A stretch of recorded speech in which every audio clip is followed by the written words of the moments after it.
20장 19절에서 29절까지 말씀입니다. 요한복음 20장 19절에서 29절까지 말씀입니다.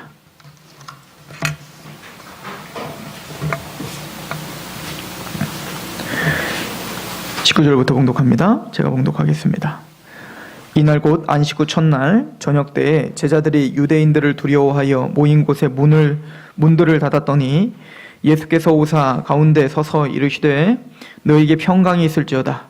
이 말씀을 하시고 손과 옆구리를 보이시니 제자들이 주를 보고 기뻐하더라. 예수께서 또 이르시되 너에게 평강이 있을지어다.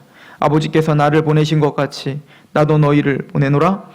이 말씀을 하시고 그들을 향하사 숨을 내쉬며 이르시되 성령을 받으라. 너희가 누구의 죄든지 사하면 사하여질 것이요 누구의 죄든지 그대로 두면 그대로 있으리라 하시니라. 12 제자 중에 하나로서 디두모라 불리는 도마는 예수께서 오셨을 때에 함께 있지 아니한지라. 다른 제자들이 그에게 이르되 우리가 주를 보았노라 하니 도마가 이르되 내가 그의 손에 못자국을 보며 내 손가락을 그 못자국에 넣으며 내 손을 그 옆구리에 넣어보지 않고는 믿지 아니하겠노라 하니라. 8회를 지나서 제자들이 다시 집 안에 있을 때 도마도 함께 있고 문들에 닫혔는데 예수께서 오사 가운데 서서 이르시되 너에게 평강이 있을지어다 하시고 도마에게 이르시되 내 손가락을 이리 내밀어 내 손을 보고 내 손을 내밀어 내 옆구리에 넣어보라. 그리하여 믿음 없는 자가 되지 말고 믿는 자가 되라. 도마가 대답하여 이르되 나의 주님이시요 나의 하나님이시니이다.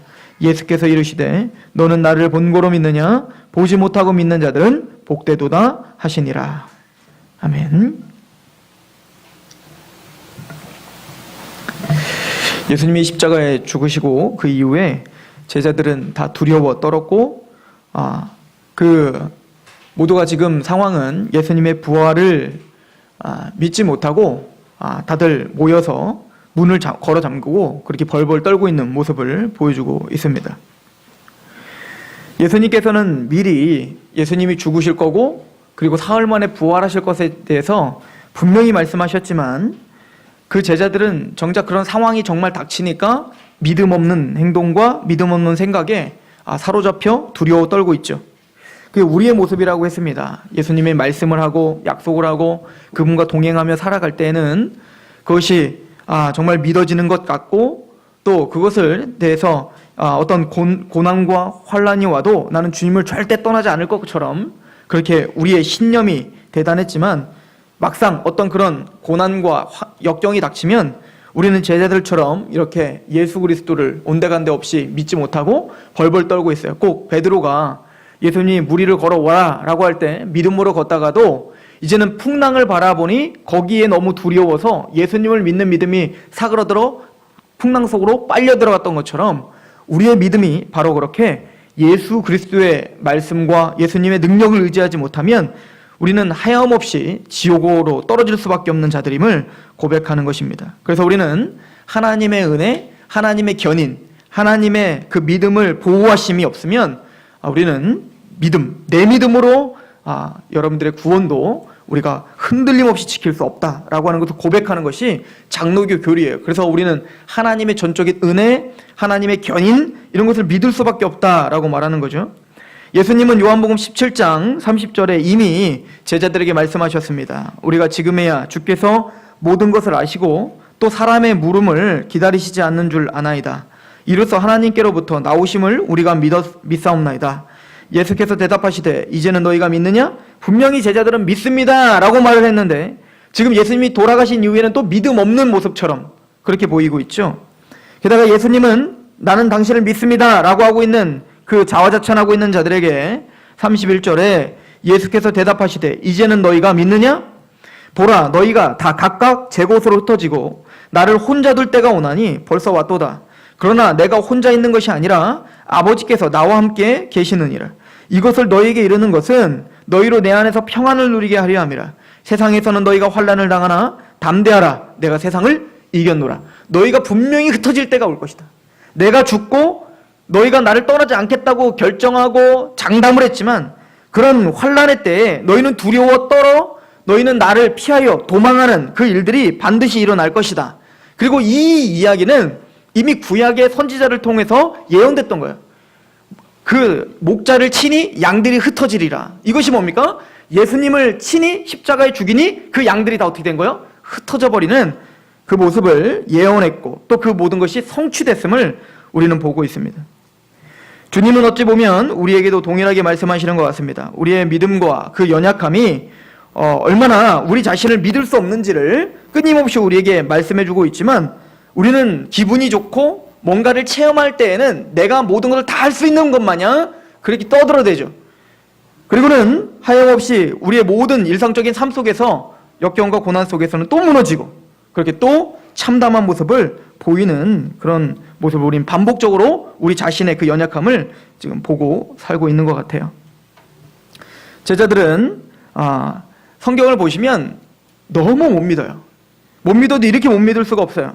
막달라 마리아에게 예수님이 보여줬죠. 부활을 처음으로 보게 됐는데 그 여자들도 다 놀랍니다. 마가복음 16장은 이렇게 기록하고 있는데요. 4절에 눈을 들어본 즉 벌써 돌이 굴려져 있는데 그 돌이 심히 크더라. 무덤에 들어가서 흰옷을 입은 한 청년이 우편에 앉은 것을 보고 놀라매 청년이 이르되 놀라지 말라. 너희가 십자가에 못 박히신 나사렛 예수를 찾는구나. 그가 살아나셨고 여기 계시지 아니하니라. 보라 그를 두었던 곳이니라. 가서 그의 제자들과 베드로에게 이르기를 예수께서 너희보다 먼저 갈릴리로 가시니 전에 너희에게 말씀하신 대로 너희가 거기서 배우리라 하라 하는지라. 여자들이 몹시 놀라 떨며 나와 무덤에서 도망하고 무서워하여 아무에게도 아무 말도 하지 아니하였더라. 새벽 미명에 분명히 봤는데 빈 무덤 그리고 천사들이 나타나 예수님이 부활했습니다 라고 말했지만 여자들은 너무 두려워서 그것을 입 밖으로도 말을 못했다는 거예요. 그래서 오늘 본문에 보면 안식 후 첫날 저녁이 되어서야 제자들이 예수님을 만나는 장면이 나오죠. 그러니까 그 중간에 이 여자들은 그 부활을 경험한 그 여자들도 너무 두려운 거예요. 이게 믿어지질 못했던 겁니다. 아무 말도 할 수 없을 만큼 그 두려움 가운데 압도당했던 그 제자들을 볼 수가 있습니다. 또한 9절에 보면 예수께서 안식 후 첫날 이른 아침에 살아나신 후에 전에 7 귀신을 쫓아내어 주신 막달라 마리아에게 먼저 보이시니 그리고는 막달라 마리아에게 주님은 친히 오셔서 자신의 부활된 모습을 보여주시고 계시는 거예요. 우리가 지난주에 살펴봤듯이 막달라 마리아에게 부활하신 주님이 제일 먼저 보여주신 이유를 우리는 상고해봤죠. 막달라 마리아는 주님을 전심으로 사랑했던 자였죠. 막달라 마리아는 7 귀신이 들려서 귀신에 꽁꽁 묶여 이제는 사단의 권세 아래 살았던 그가 예수 그리스도를 만나 해방을 만끽한 거예요. 죄가 더한 곳에 은혜가 더하죠.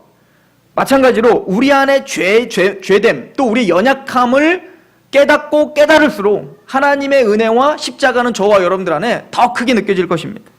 그리고 막달라 마리아처럼 우리 안에 있는 그 사단의 권세가 다 내어 쫓김을 보고 하나님을 보고 예수를 믿는다는 것이 얼마나 큰 축복인지를 아는 우리들은 예수 그리스도를 사랑하고 그 사랑을 우리의 삶을 통해서 보여줄 수밖에 없을 것입니다. 그리고 그는 예수 그리스도의 부활하신 예수님을 만난 그 감격 가운데 막달라 마리아처럼 살게 될 것입니다. 제자들은 그러나 끊임없이 예수님을 부인하고 예수님을 믿지 못하고 그랬죠. 그 대표적인 사람이 엠마오로 가던 두 제자가 누가복음에 기록되어 있어요. 예수님이 나타나셨어요. 예수님이 친히 나타나셔서 엠마오로 가던 그 두 제자에게 왜 이렇게 슬퍼하십니까? 라고 물어봅니다. 그때 예수님이 바로 옆에 있는데도 불구하고 그 예수님의 그 영광스러운 부활의 모습이 예수님을 알아보기 힘들 정도로 그랬는지 그들의 눈이 가려졌는지 예수님이 옆에서 왜 슬퍼합니까? 라고 했더니 누가복음 24장 19절에 그 제자들이 이렇게 대답을 합니다. 이르시되 무슨 일이냐? 이르되 나사렛 예수의 일이니 그는 하나님과 모든 백성 앞에서 말과 일에 능하신 선지자이거늘 우리 스승은 선지자입니다. 말과 일에서 행동에서 능하신 선지자신데 우리 대제사장들과 관리들이 사형 판결에 넘겨주어서 십자가에 못 박혔습니다. 그리고는 너무 슬퍼하는 겁니다. 우리는 이 사람이 이스라엘을 속량할 자라고 바랐노라. 이뿐 아니라 이 일이 일어난 지 사흘째요. 여기서 사흘째라고 강조하는 건 뭐냐면 예수님이 사흘 만에 부활하셨다는 대단히 큰 의미가 있어요. 원래 유대인들은 사흘 정도 되면 이제 장사를 치릅니다. 우리도 이제 3일장을 하는 이유가 뭐죠? 그 중간에 혹시 살아날 수 있을까 봐 그러는 거예요. 그때부터는 완전히 이제는 완전히 죽었다라는 판정이 나타나기 때문에 예수님이 사흘 만에 부활하신 것은 완전히 죽으셨음을 확정하시고 다시 부활하셨다는 거거든요. 그래서 이 두 제자는 사흘이 됐다라고 하는 거 뭐 이제는 가망성이 없습니다라고 고백하고 있는 거예요. 예수님의 부활에 대한 예언을 분명히 들었는데도, 예수님은 끊임없이 십자가 부활을 설명했는데도 이 3년 반 동안 따라다녔던 이 두 제자는 그 예수님의 부활을 전혀 믿지 못하고 있었던 겁니다. 그리고 슬픈 기색으로 엠마오로 걸어가고 있었던 것이죠. 그런 믿음 없는 제자들, 그런 제자들에게 주님은 친히 찾아와 주셔서 그들의 믿음 없음을 책망하기보다 그들을 긍휼히 여기시고 그들의 믿음을 독려하시고 그리고 그들에게 믿음을 갖도록 깨닫게 하시는 하나님의 그 열심을 오늘 본문에서 또 보여주고 있어요. 저 누가복음 24장 25절에 그 엠마오로 가던 두 제자에게 이렇게 나타나셔서 말씀하십니다. 25절 이르시되 미련하고 선지자들이 말한 모든 것을 마음에 더디 믿는 자들이요. 우리죠. 우리입니다. 우리가 그런 사람들입니다. 어떤 상황과 환경에 압도되어서 하나님의 말씀을 더디 믿는 우리들이죠. 그리스도가 이런 고난을 받고 자기의 영광에 들어가야 할 것이 아니냐 하시고 이에 모세와 모든 선지자의 글로 시작하여 모든 성경에 쓴 바 자기에 관한 것을 자세하게 설명하시냐. 그 엠마오로 가던 두 제자에게 예수님이 설득하는 방법은 뭐였습니까? 바로 하나님의 말씀, 구약 성경을 들어서 예수 그리스도에 대해서 자세하게 설명한 겁니다. 아브라함의 이야기, 노아 방주의 이야기, 그런 구속사적인 이야기들이 다 나의 십자가와 부활을 가리키는 거란다라고 그 복음을 지금 설명해 주고 있었다는 거예요. 그럴 때 어떤 일이 벌어졌습니까? 24장 32절에 이렇게 그들은 고백합니다. 31절 그들의 눈이 밝아져 그인 줄 알아보더니 예수는 그들에게 보이지 아니하시는지라. 그들이 서로 말하되 길에서 우리에게 말씀하시고 우리에게 성경을 풀어주실 때에 우리 속에 마음이 뜨겁지 아니하더냐. 하나님은, 예수님은 저와 여러분들의 믿음 없을 때, 시련 가운데 있을 때, 어떤 상황과 환경에 압도되어 우리가 하나님도 잃어버리고 말씀도 잃어버리고 그렇게 있을 때 주님께서는 우리에게 믿음을 주시기로 결정하시고 설득하시고 그 믿음을 도와주세요. 그 방법은 하나님의 거룩한 말씀을 통해서입니다. 우리는 말씀을 통해서 이 말씀을 지식적으로 깨닫는 게 아니라 우리는 말씀을 보며 주님께서 우리의 마음을 열어 이 말씀을 깨닫게 하시는 거예요. 고린도후서에 써 있는 것처럼 너희가 이제 수건을 벗은 얼굴로 예수 그리스도께 돌아오면 너희가 수건이 벗겨진 것처럼 구약을 보게 될 건데 그 구약을 거듭난 눈으로 예수 그리스도를 만난 눈으로 구약을 바라보면 주의 영광을 보니 우리가 그 영광을 보면 볼수록 우리가 주의 영광에 화하여지더라. 성화되어 가고 거룩해져 가고 우리가 변화되는 능력 하나님의 영으로 말미암느니라. 즉 무슨 얘기입니까? 바로 주님께서는 성령님을 통하여 우리 마음을 여셔서 말씀을 가지고 예수 그리스도를 알게 하시고 복음을 알게 하셔서 우리에게 다시 눈을 밝히시는 그런 역사를 보여주고 계시는 겁니다. 저와 여러분들이 믿음이 떨어진 것 같이 생각되어질 때에는 반드시 말씀 앞에 다시 돌아오십시오. 그리고 기도하십시오.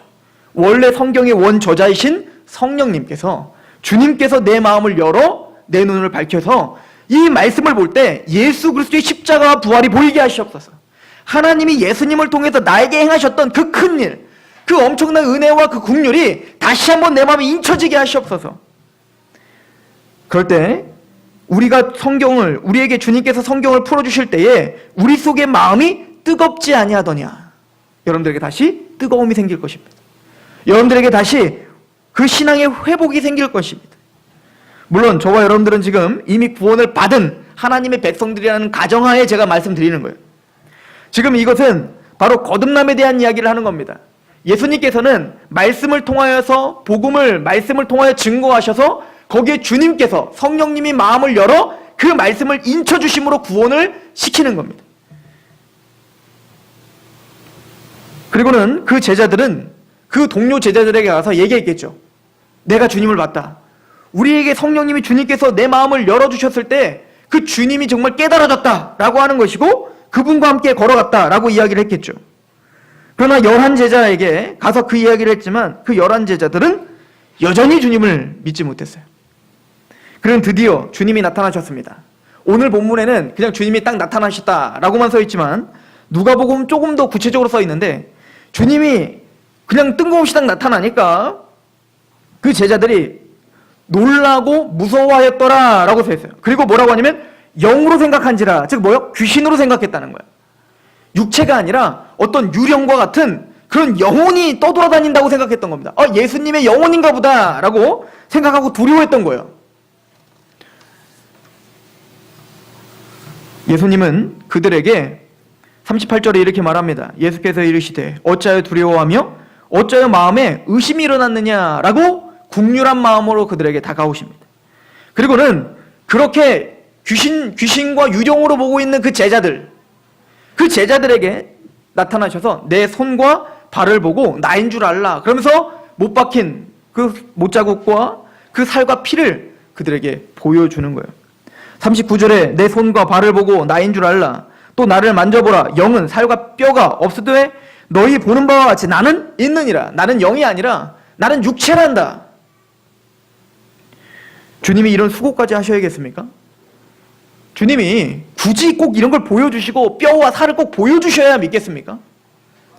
그러나 제자들은 그렇게 해야지만 믿을 수 있었던 거예요. 또 주님은 그런 수고를 마다하지 않으신 겁니다. 화를 내시고 내가 다른 놈들을 찾아가마 라고 말하지 않고 그의 부활하신 몸을 그대로 보여주시며 설득하시는 겁니다. 너희들 마음에 왜 이렇게 의심이 일어났느냐? 걱정하시며 긍휼히 여기시며 그들에게 다시 한번 믿음을 확인시켜 주시는 거죠. 이쯤 되면 다 믿어야죠. 근데 또 뒤늦게 온 도마가 요한복음 20장에 보면 도마가 또 뒤늦게 와가지고 그러죠. 나 못 믿겠다 또 그러는 거예요. 그때 주님께서는 도마에게 나타나셔서 도마나에 그 손가락을 그 못자국는데 막 이렇게 넣어봐야지 내가 믿겠다는 거예요. 예수님 그것도 허락하셨죠. 요한복음 20장에 오늘 본문에 24절부터 보면 12제자 중에 하나로서 디두모라 불리는 도마는 예수께서 오셨을 때 함께 있지 아니하는지라. 다른 제자들이 그에게 이르되 우리가 주를 보았노라 하니 도마가 이르되 내가 그의 손에 못자국을 보며 내 손가락을 그 못자국에 넣으며 내 손을 그 옆구리에 넣어보지 않고는 믿지 아니하겠노라. 주님은 그렇게 하게 합니다. 그렇게 하라. 그러나 그 부활하신 주님을 막다트리자마자 도마는 뭐라고 합니까? 28절에 도마가 대답하여 이르되 나의 주님이시요 나의 하나님이십니다 라고 예수 그리스도를 시인하는 장면을 보여주고 있습니다. 그리고 예수님은 우리에게 이렇게 말씀하십니다. 요한복음 20장 29절 예수께서 이르시되 너는 나를 본고로 믿느냐? 보지 못하고 믿는 자들은 복되도다. 우리죠. 저와 여러분들입니다. 제자들처럼 손에 그 못자국과 창자국과 이런 것들을 우리는 보지 못했죠. 그런데 우리는 뭡니까? 보지 못하고 그 예수님을 믿고 있는 거예요. 기적입니다.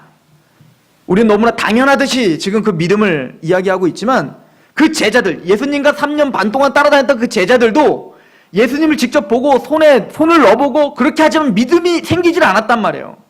근데 저와 여러분들은 예수님을 한 번도 본 적이 없고 환상으로도 본 적이 없고 그냥 근데 그 예수님의 말을 들었을 뿐인데 우리는 그 예수님이 믿어지고 있는 거예요. 이게 얼마나 큰 기적이고 이게 얼마나 큰 은혜인지 하나님은 이것이 가장 큰 복이다라고 예수님께서 우리에게 말씀하고 계시죠. 그래서 베드로 사도는 베드로전서 1장에 보면 예수를 너희가 보지 못하였으나 사랑하는도다. 예, 맞아요. 우리는 예수를 보지 못하였으나 그분을 사랑하는 거예요. 예수님의 십자가를 생각할 때 알 수 없는 눈물이 나고 그분을 생각할 때 감격과 감사가 일어나는 것, 이것이 저와 여러분들이 받은 복입니다. 이렇게 부활의 주님을 믿고 있는 우리들에게 주님이 항상 하시는 말씀이 있습니다. 예수님께서 부활하시고 제자들에게 나타나시자마자 제일 먼저 하시고 반복적으로 하시는 말씀이 있는데 평강하라. 평화가 있길 소망한다. 이 이야기는 제자들의 삶 속에는 두려움이 있고 항상 뭔가 회오리치는 요동치는 그 뭔가 심연의 그 두려움이 항상 내재하고 있는 겁니다. 그리고 이것은 시작입니다. 제자들은 어찌 보면 지금보다 더 큰 고난을 이제는 감당하며 살아야 됩니다. 이제는 우리가 상상할 수 없는 그 죽음의 문턱 앞에 제자들은 서야 되고 유린을 당하고 히브리서 11장에 보면 이름 없는 성도들도 그 모든 성도들 다 뭡니까? 톱에 켜는, 또 사자굴에 던져지는 그런 어마어마한 고난에 닥쳐야 되는 이제는 상황이 될 것입니다. 이것은 시대가 달라지고 또 시간이 달라졌고 환경이 달라졌다 할지라도 그 높고 낮음은 있겠죠. 또 그 고난에 많고 적음은 있겠죠. 그러나 이 진리는 여전히 우리에게 유효합니다. 주님께서 매일매일 우리에게 평안하라, 평안하라 라고 우리에게 축복하실 수밖에 없을 만큼 우리의 삶은 그렇게 녹록지 못할 것이고, 구원받은 하나님의 백성들에겐 끊임없는 고난이 닥칠 것입니다. 우리가 복음을 전하는 한. 예수님은 그래서 우리들을 파송하시면서 그렇게 이야기하시죠. 내가 너희를 파송하는 것이 양을 이리 가운데 보내는 것처럼 두렵다는 거예요. 우리가 세상에 나아가 직장을 잡고 그 직장 속에서 예수 그리스도의 향기를 내고 그리스도의 편지로서 우리가 살아내는 것, 또 안 믿는 가족들 앞에서, 안 믿는 친구들 앞에서, 또 안 믿는 모든 세상 사람들 앞에서 우리가 빛으로 그리스도를 드러내는 것이 꼭 세상의 이리들 앞에 양을 보내는 것처럼 끊임없는 두려움과 고통 가운데 우리는 노출될 수밖에 없는 상황으로 치닫을 수밖에 없다라고 우리에게 말씀하고 있죠. 세상과 짝하지 않는 이상. 그래서 주님은 우리에게 말합니다. 평강이 있을지어다. 저는 요즘에 더 느껴집니다. 사도들이 서신서를 쓸 때마다 제일 먼저 했던 문안이 그거죠. 평강할지어다.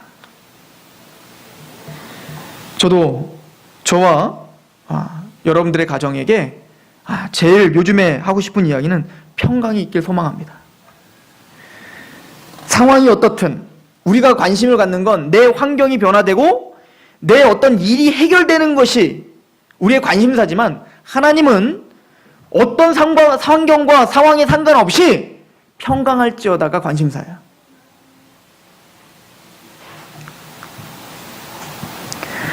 부활의 주님은 우리의 평강의 주님이 되십니다. 또한 여러분들이 구원을 받았다면 주님께서 평강할지어다 라고 하는 이 메시지를 우리는 이제 이해하는 사람들이 됐죠.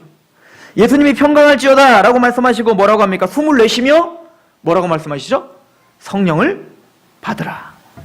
평강은 성령님이 계셔야 가능합니다. 이 이야기는 여러분들이 창세기를 좀 유념하셔야 돼요. 하나님께서 첫 번째 창조를 하셨을 때 아담과 하와를 흙으로 만들어 놓으시고, 그리고 어떻게 했죠? 입에 호흡을 불어 놓으시고 생명이 되게 했죠. 살아난 자가 되게 했어요. 꼭 예수님은 자신이 하나님으로서 이제는 새로운 재창조를 하는 듯한 모습으로 우리에게 보여주고 계시죠. 흙과 같이 죽어있는 자에게 거기에 생기를 불어넣고 생명이 되게 한 것처럼 이제는 두렵고 흑암 가운데 갇혀서 이제는 예수 그리스도를 보지 못하는 그런 제자들에게 이제는 숨을 불어넣으시며 성령을 받으라. 그리고 그것은 평강과 같이 짝되어 있는 이야기가 됩니다. 왜 그런가? 우리 로마서를 한번 볼까요? 로마서 14장입니다.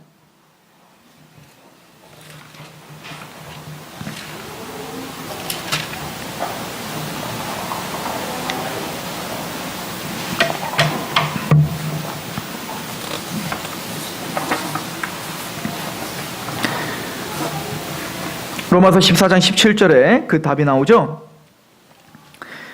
같이 봉독합니다. 시작. 하나님의 나라는 먹는 것과 마시는 것이 아니요 오직 성령 안에 있는 의와 평강과 희락이니라. 평안할지어다. 그러기 위해선 의, 그리고 우리 안에 주님께서 우리에게 불어넣으신 평강, 그리고 세상이 줄 수 없는 그 기쁨. 어떤 환경이든 베드로와 바울과 그 여러 제자들, 초대교회에 있는 성도들은 우리보다 훨씬 녹록지 못한 삶을 살았어요. 항상 죽음의 위협 앞에 살았단 말이죠. 자기가 힘든 거는 괜찮은데 자신의 자녀들도 다 카타콤에 모여서 그곳에는 많은 질병들이 있었고 그곳에는 문둥병으로 죽어가는 사람들이 많이 있었단 말입니다. 자기 혼자 그렇게 문둥병으로 죽는 건 괜찮은데 자기의 자녀와 자기의 손자들도 그곳에서 죽어야 될 수밖에 없는 상황에 노출시키며 예수님을 믿었던 시대였단 말입니다. 그런데 그들에게는 의와 평강과 희락이 있었다는 거예요. 그런 카타콤과 같은 지옥과 같은 곳에 모여 있었지만 그들의 마음에는 세상이 알 수 없는 의로움, 그리고 평강과 그리고 알 수 없는 그 기쁨이 있었다는 겁니다. 그리고 성경은 그것이 하나님 나라다라고 말하고 있는 거예요. 하나님의 나라는 먹는 것과 마시는 것이 아니요 오직 성령님 안에서, 성령 안에서 의와 평강과 희락이니라. 그래서 주님은 호흡을 불어넣으시며 성령 받으라 라고 하셨던 거예요. 의와 평강과 희락이 무엇입니까? 로마서 5장을 보십시오. 로마서 5장 1절부터 그러므로 우리가 믿음으로 의롭다 하심을 받았으니 성령님이 오시면 우리가 믿음으로 의롭다함을 받는 확신이 생깁니다. 이제는 하나님과 저주된 상태가 아니라 내 상황이 어떻든 빈에 처하나 또 부에 처하나 또 내가 어떤 상황이든 그리스도의 사랑에서 나를 끊을 수 없구나 라고 하는 확신 가운데 나는 의인이구나 라고 하는 그 확신, 세상이 줄 수 없는 확신이 성령님을 통하여서 주어진다는 거예요. 믿음으로 말미암아.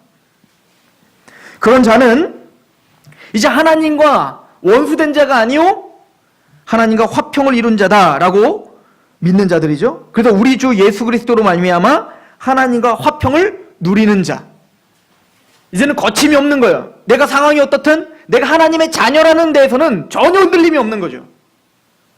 그리고 그 하나님 앞에 기도를 하고 그 하나님 앞에 기쁨과 평강으로 하는 게 나갈 수 있는 자. 그리고는 희락에 대한 이야기를 합니다. 또한 그로 말미암아 우리가 믿음으로 서 있는 이 은혜에 들어감을 얻었으며 하나님의 영광을 바라고 즐거워하죠. 이 땅의 어떤 환경을 통한 기쁨이 아닌 하나님이 나에게 장차 주실 그 영광 때문에 기뻐하는 자가 된다는 거예요. 즉 그 하나님이 주실 그 영광, 돈이 아니라 나의 어떤 기쁨, 레크레이션이 아니라 하나님이 주시겠다고 했던 그 영적인 영광, 신령한 복들 때문에 기쁨을 누리는 자가 된다는 거예요. 이게 성경이 말하는 성도가 하나님 나라가 임한 자라는 거죠. 그런데 놀라운 건 이 하나님의 약속과 소망에 부여잡고 있는 사람들은 이게 뜬구름 잡는 얘기인 것 같으나 그 뜬구름 잡는 그 하나님의 약속이 실제적인 오늘날 삶의 능력으로 발휘한다는 거예요. 다르다는 겁니다. 똑같이 어려움을 당하지만 그 어려움을 바라보는 눈이 다르고 그 어려움을 돌파할 수 있는 힘이 그 의와 평강과 희락이 그 능력의 원인이 된다는 거예요. 보십시오. 5장 2절. 또한 그로 말미암아 우리가 믿음으로 서 있는 이 은혜에 들어감을 얻었으며 하나님의 영광을 바라고 즐거워하죠. 3절. 다만 이뿐 아니라 즉 이런 내가 죽어서 받을 그 영광 때문에 기뻐하는 것으로 끝나는 게 아니라 다만 이뿐 아니라 우리가 환난 중에도 실제적인 환난입니다. 육체적인 환난, 재정적인 환난, 관계적인 환난, 그 어떤 환난이든 그 환난 중에도 즐거워할 수 있는 능력이 여기 있다는 거예요. 이는 환난은 인내를 만들어내게 됩니다. 이 의와 평강과 희락을 갖고 있는 하나님의 나라를 소유한 자는 그 환난 중에 자포자기하고 거기서 넘어지고 거기서 끝나는 게 아니라 인내라는 걸 하나님께서 만들어내시고야 맙니다. 그리고는 그 인내는 연단을 받게 됩니다. 그래서 힘들죠. 갈등이 생기죠. 금방이라도 포기하고 싶죠. 그러니까 연단이 되는 거예요. 연단이라는 것은 어떤 도구를 만들 때 또 금을 재련할 때 가장 강하고 뜨거운 불에 담궈서 빼내어 망치로 두드려 때리는 걸 말하는 거예요. 얼마나 고통스러울까요? 그런데 그렇게 고통스러운 과정을 거쳐 연단을 받아 하나님이 만들고 싶은 그 모형으로 만들어가고 있는 과정 중에 있다는 걸 믿는 겁니다. 그리고 최종적인 목적을 우리는 이미 의와 평강과 희락으로 갖고 사는 거죠. 그 연단은 소망을 이룹니다. 하나님의 소망입니다. 내 소망이 아니에요. 내가 갖고 싶은 거 갖는 그런 소망이 아니라 나를 향한 소망이 있다고요. 그 인내를 통해 우리를 연단시켜서 마침내는 하나님이 우리에게 이루고자 하는 그 소망, 나보다 더 지혜롭고 나보다 더 영광스러우며 나보다 실수가 없으신 그 하나님이 저와 여러분들을 통해서 마침내는 이루고자 하는 그 소망, 그 소망을 반드시 하나님이 이루어 놓으시고 말겠다는 거예요. 그게 하나님 나라가 이룬 자의 특징입니다. 그런데 그 소망은 세상 사람들이 바라보기에는 조롱거리죠. 야, 잘 살고 잘 먹고 그게 소망이지, 네가 말하는 소망은 괜히 없으니까 핑계대는 소망이지 라고 우리를 조롱하고 있습니다. 그러나 구원받은 하나님의 나라가 임한 자는 그 소망이 부끄럽지 않습니다. 5절입니다. 소망이 우리를 부끄럽게 하지 아니함은 우리에게 주신 성령으로 말미암아 하나님의 사랑이 우리 마음에 부음받기 때문에 그래요. 성령님은 우리에게 믿음을 주실 뿐만 아니라 성령으로 말미암지 않고는 예수를 주라 시인할 수 없느니라, 고린도전서 12장에 말한 것처럼 성령이 우리에게 믿음을 주고 의와 평강과 실학을 줄 뿐만 아니라 우리가 최종 갖고 있는 이 소망에 대한 부끄러움도 갖지 않도록, 즉 성화할 수 있도록 성령님 우리 안에 하나님의 사랑을 끊임없이 부어주실 겁니다. 그 사랑은 무엇입니까? 6절, 우리가 아직 연약할 때 기약대로 그리스도께서 경건하지 않은 자를 위하여 죽으셨도다. 의인을 위하여 죽는 자가 쉽지 않고 선인을 위하여 용감히 죽는 자가 혹 있거니와 우리가 아직 죄인 되었을 때에 그리스도께서 우리를 위하여 죽으심으로 하나님께서 우리에 대한 자기의 사랑을 확증하셨느니라. 우리는 이 복음을 또 반복하는 겁니다. 성령님이 이 복음을 또 반복하고 또 반복해서 우리 안에 더 깊고 더 넓게 끊임없이 깨닫게 하실 겁니다. 여러분들이 복음을 다 알고 계십니까?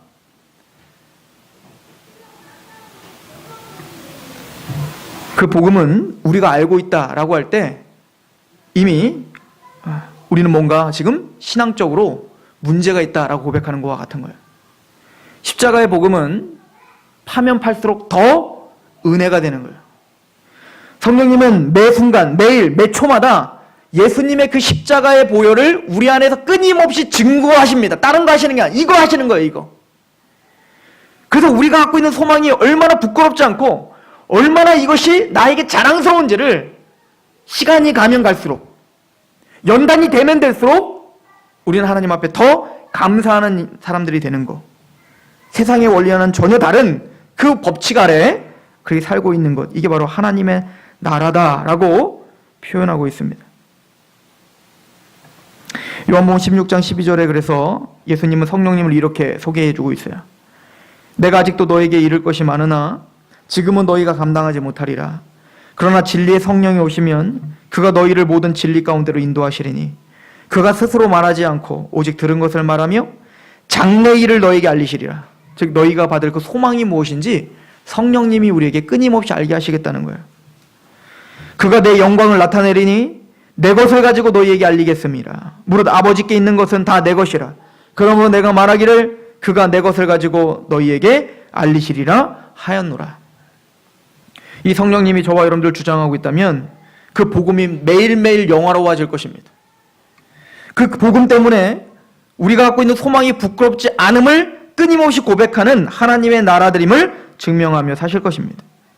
또 이런 성령님은 왜 성령을 받으라 라고 했을까요? 그 성령님은 우리에게 의와 평강과 희락을 줄 뿐만 아니라 또 우리를 성화시키고 우리의 소망을 받게 하고 그 소망을 부끄럽게 하지 않는 것뿐만 아니라 또 사랑을 부어주셔서 우리를 그 사랑에 강권하여서 하나님에게 따라 살 수밖에 없는 예배자로 만들어주실 뿐만 아니라 그 부활을 증거하고 담대하게 그 복음을 부끄러워하지 않고 이야기하도록 만듭니다.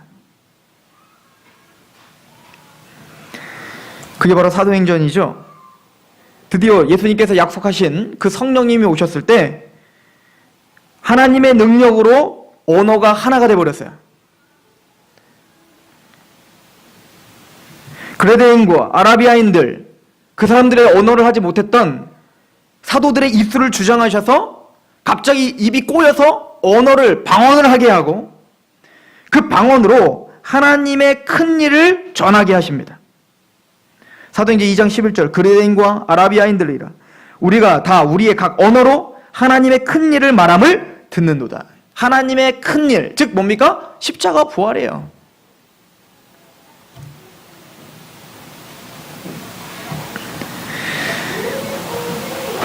그리고 사도행전 2장 23절에 그가 하나님께서 정하신 뜻과 미리 아신 대로 내준 바 되었거늘 너희가 법 없는 자들의 손을 빌려 못 박아 죽였으나 하나님께서 그를 사망의 고통에서 풀어 살리셨으니 이는 그가 사망에 매여 있을 수 없습니다. 우리가 성경을 우리의 관점과 우리의 것으로 퇴색시키지 않고 본다면 성령님의 역사는, 성령의 충만한 삶의 항상 결론은 말씀을 담대히 전파하더랍니다.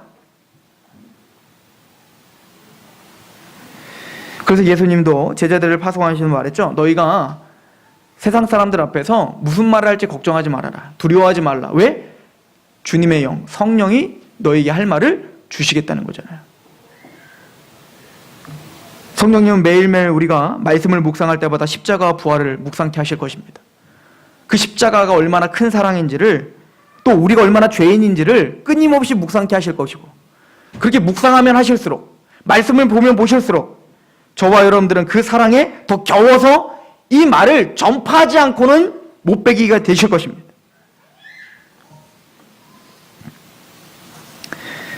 주님은 우리에게 요한복음 20장 23절에 그 성령을 받으라 라고 말씀하시고 그 목적을 이렇게 말합니다. 너희가 누구의 죄든지 사하면 사여질 것이요 누구의 죄든지 그대로 두면 그대로 있으리라. 이건 엄청난 특권이죠. 근데 이 특권을 믿음 없이 주님의 부활을 끊임없이 믿지 못했던 그 제자들의 주고 계시는 거예요. 이 엄청난 권세를 저와 여러분들에게 주시는 겁니다. 베드로에게 하셨던 말씀이 생각나지 않습니까? 마태복음 16장 17절 예수께서 대답하여 이르시되 바요나 시몬아 내가 복이 있도다. 이를 내게 알게 한 것은 이는 혈육이 아니요 하늘에 계신 내 아버지시니라. 또 내가 내게 이르노니 너는 베드로라. 내가 이 반석 위에 내 교회를 세우리니 음부의 권세가 이기지 못하리라. 내가 천국 열쇠를 내게 주리니 내가 땅에서 무엇이든지 매면 하늘에서 매일 것이요 내가 땅에서 무엇이든 풀면 하늘에서도 풀리리라. 예수님을 3번이나 부인하고 도망자가 됐던 그 베드로에게 약속하시는 겁니다. 내가 너에게 천국 열쇠를 주마. 땅에서 네가 풀면 하늘에서도 풀릴 거고 네가 땅에서 매면 하늘에서도 매일 것이다. 저와 여러분들이 갖고 있는 이 복음은 그 천국 열쇠입니다. 우리는 그래서 그 천국 열쇠를 자랑하고 그 천국 열쇠로 계속 따고 다니는 거예요. 열리는 겁니다. 열리게 그 천국 열쇠를 갖고 안 믿는 그 사단의 권세 아래 있는 자들, 막달라 마리아처럼 7 귀신이 그들을 부여잡고 있는 들에게 복음을 전하여 우리가 해방됐듯 그들도 흑암의 권세에서 해방돼서 내가 갖고 있는 이 소망에 참여하게 만들려고 하나님은 우리를 복음의 나팔수로 불러주셨죠. 그런즉 누구든지 그리스도 안에 있으면 새로운 피조물이라. 이전 것은 지나갔으니 보라 새 것이 되었도다. 고린도후서 5장 17절의 말씀입니다. 모든 것이 하나님께로부터 났으며 그가 그리스도로 말미암아 우리를 자기와 화목하게 하시고, 우리는 의와 평가가 실학을 누리는 화목한 자가 됐죠. 또 우리에게 화목하게 하는 직분을 주셨어요. 곧 하나님께서 그리스도 안에 계시사 세상을 자기와 화목하게 하시며 그들의 죄를 그들에게 돌리지 아니하시고 화목하게 하는 말씀, 즉 천국 열쇠, 그 말씀을 우리에게 부탁하셨느니라. 그리고 이 말씀과 연결지어 주님은 1달란트 받은 종과 5달란트 받은 종을 이야기하시는 거죠.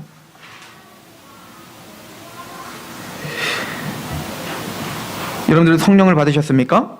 재창조가 이루어지셨습니까? 성령님을 통하여서 성령으로 말미암아 정말 예수를 주라 신할 수 없다 하는데 우리가 예수님을 정말 주님이라 고백하고 계십니까? 성령님을 통하여서 의와 평강과 실학을 가지신 자들입니까? 환난 중에 하나님의 그 성령님의 함께 하심으로 인내하고 연단을 받고 소망이 더욱더 견고해지고 계십니까? 또 그 소망이 세상적으로는 조롱을 받고 있지만 그 소망이 전혀 부끄러웠지 않은 이유가 예수님의 십자가, 나를 위한 그 사랑이 너무너무 크다는 것을 매일매일 묵상하고 계십니까? 성령님이 우리 안에 끊임없이 폭포수처럼 하나님의 사랑을 부어주셔서 그 예수님의 사랑을 말하지 않고는 못 배길 정도의 성령 충만이 우리 안에 있으십니까? 주님 우리에게 부탁하십니다. 평안하라. 숨을 내쉬며 성령을 받으라. 누구든지 너희가 죄를 사하면 죄가 사해질 것이요 너희들이 죄를 사하지 않으면 그 죄는 그들에게 그대로 있느니라. 주님은 성령님으로 그 사랑과 그 복음 앞에 우리가 정직하게 서기를 원하고 하나님의 나라가 되기를 원하며 더 나아가 우리를 통하여서 이 복음의 통로가 되시기를 원하는 것 같습니다. 이 교회와 저와 여러분들이 사는 목적이 무엇입니까? 다시 한번 그 목적을 회복하고 사명을 회복하는 저와 여러분이 되기를 소망합니다. 기도하겠습니다. 성령님이 우리 안에 계셔서 예수님의 십자가의 사건이 믿어지고, 아니 믿어질 뿐만 아니라 말로 표현할 수 없는 그 감사와 감격으로 우리는 예배자가 되었고, 원수되었던 우리를 살려주신 하나님의 그 크신 사랑으로 인하여 세상적으로는 자랑할 것이 없는 우리가, 아니 대로 조롱받기 합당한 우리가 하나님이 우리에게 주신 그 부활의 소망, 영원한 영광의 소망, 신령한 복의 소망을 자랑하며 그렇게 세상 앞에 나아가 하나님의 복음을 전하는 자가 되게 하옵소서. 예수 그리스도의 그 십자가의 은혜가 우리 귀한 성도들의 마음을 매 순간 요동치게 하시고 말씀을 보게 하시고 그 말씀을 통해 더 크신 하나님의 사랑을 깨달아 우리의 환난 속에 인내와 그 인내 속에 연단과 그 연단 속에 하나님이 주시는 소망이 견고해지게 하옵소서. 우리 성도들이 복음을 갖고 있는 사람으로서 다름이 있게 하시옵소서. 복음을 갖고 있는 사람으로서, 성령의 사람으로서 우리가 남을 비판하기보다 우리의 삶을 통하여 모델이 되게 하옵소서. 그렇게 이 교회를 써주시고 저와 귀한 하나님의 성도들을 써주시옵소서. 그렇게 하신 하나님을 기대합니다. 예수 그리스도의 이름으로 감사하며 기도합니다. 아멘. 찬양합시다.